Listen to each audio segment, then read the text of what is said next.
determination can be defined as how humans and other organisms can become male or female. Types of sex determination. Doctors, scientists, and psychologists have defined sex determination in various ways. Let's look at the definition of Newton Diamond. Newton Diamond defines sex determination as a biological process that establishes an organism's sex, male or female, driven by the genetic factor like the SS and SY chromosome in human. Let's look at the psychological terms for sex determination. In psychological terms, sex determination is the process that determines the biological sex of an offspring as a result of the sexual characteristics they develop. Humans typically develop as either male or female depending on the sex chromosomes they inherit from their parents. And also, there are various ways by which the sex of an individual can be determined. We have the gender sex, we have the psychological sex, we have the phenotypical sex, and also we have the social. Okay, we have the way sex can be determined. We have the genetic sex determination. The man's sex carries X and Y chromosome, while the woman's sex carries S chromosome. So in a case whereby the Y carrier sperm of the man fertilizes the egg of the woman, the sex of the baby will be male. But in a case whereby the S carrier sperm of the man fertilizes the egg of the woman, the sex of the baby will be female. Shows that the man here is responsible to determine sex because he's the only one that can produce the Y chromosome. Thank you. Okay, I'm here to throw some light on the subtopic social sex determination. What is social sex determination? Social sex determination refers to the societal and cultural expectations, norms, and values associated with being a male or a female. It is very distinct from biological sex, which is determined by physical characteristics such as chromosomes, hormones, and reproductive anatomy.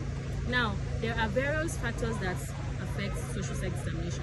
We have the cultural norms and values, we have the family and community expectations, we have the media representation, we have education and socialization, we have economic and political systems.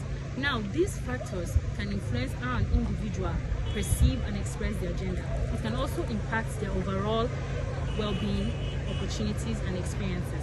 Understanding social sex determination, it is very essential for promoting gender equality, challenging harmful stereotypes, and supporting individuals in expressing their authentic selves. Thank you. I'll be talking on cytoplasmic sex determination. Cytoplasmic sex determination is the type of determination in which the sex of an organism is controlled by factors present in the cytoplasm of an egg, not by chromosome of the nucleus. The mother cytoplasm determines whether the offspring will be male or female. I'll also be talking about intersex condition. Sometimes variation in sex development occur, leading to intersex condition, where a child may have biological characteristics of both sexes. Thank you. Okay, I'll be talking on some intersex variations in sex, actually, but not really the XX and the XY regular sex we actually know about, which is male and female. I'll be talking on the androgen insensitivity syndrome, which is basically found in the male. As you know, it's also known as the XX syndrome. This XX, the double X, actually signifies the male genetics, and this male genetics usually has a female body or presents itself like his physical appearance as female, and his hormones are not basically male. His hormones are not male. Secondly, I'll be talking about the Turner syndrome. This Turner syndrome is known as the XO genetics. This XO actually represents the female, but this female is actually short-statured and actually has infertility issues and also incapable of reproducing. Thirdly, I'll be talking about the Klinefelter syndrome. This Klinefelter is the XXY genetics, the XXY hormones. It's also known as the male.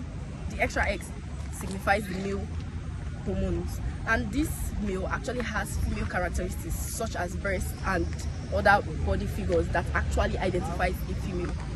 Thank you. So although my colleagues have said, sex of a baby can be determined at fertilization, where sex chromosomes are combined. The mother produces an X chromosome, while the father produces a Y chromosome, which they will be a female or a male. Thank you.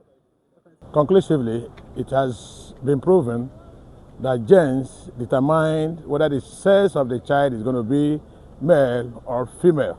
This all depends on the type of the spermatozoa that fertilizes the ovary. The X and Y chromosomes are the sex determining chromosomes. Thank you.